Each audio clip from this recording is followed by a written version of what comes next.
So, look, as we take a look at all these numbers, the debate, well, it's all been about dodgy stats. So let's start with those. How dodgy were the stats that Rishi Sunak put out?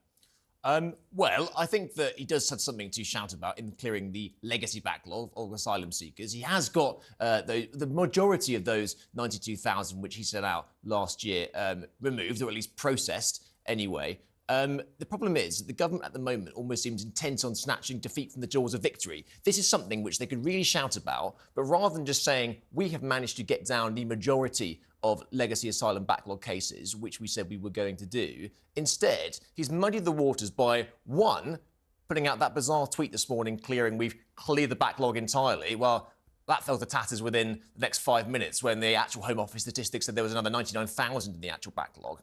And then when you get into the legacy asylum backlog itself, obviously we've got those 4,500 complex cases, we have 17,000 people missing, and it does seem that a lot of the time when the government sets itself these targets, rather than holding its hand up and going, we haven't quite managed to do it, but we're making really good progress, which would be perfectly legitimate, they seem to almost try and do a bit of jiggery-pokery with the numbers so they can get at. Remember the test and trace in the pandemic where we had, we're going to get 100,000 tests a day? And right at the last minute, for some reason, they managed to get it. Now, I think that the government does have a win here. The problem is that just have an honest win rather than trying to get that bit over the line, which exposes them to attacks. Let's have a look, though, at those numbers, because there will be people up and down the country going, how on earth can we have a town the size of Folkestone or Durham in terms of population?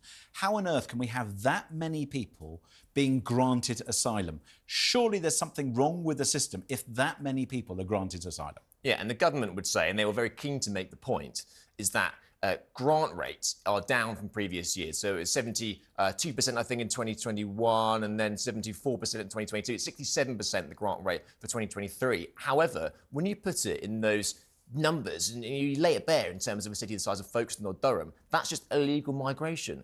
I think a lot of people, especially in those red ball seats, Rishi Sunak is desperate to win in the next election, will say, hang on a minute, this is far, far too high.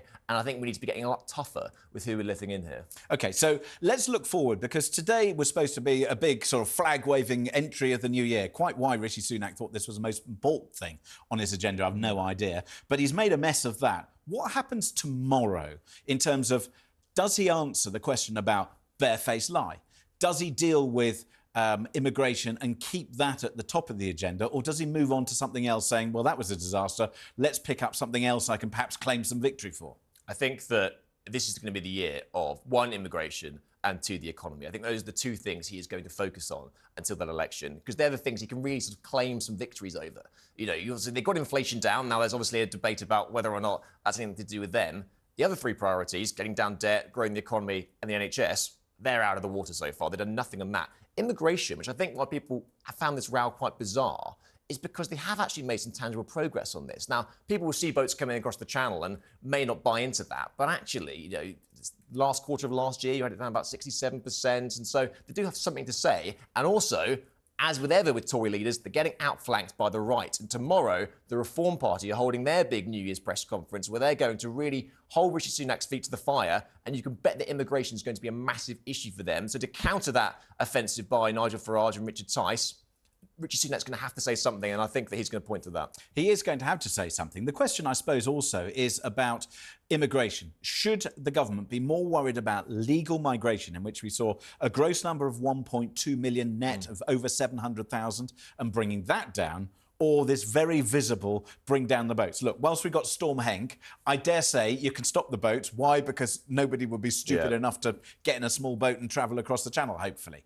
But as soon as that weather calms, the boats come back. So which is more toxic, legal or illegal migration? Oh, goodness me, I don't think there's much between them, especially when you talk to Tory MPs. I mean, legal migration obviously has the sheer numbers, 745,000 people last year. Now, obviously, that dwarfs the number of illegal migrants coming into this country. However, illegal migration, one, is an incredibly visible issue. The idea of boats actually coming across the channel, coming into our shores, completely unchecked. No one has control of the borders.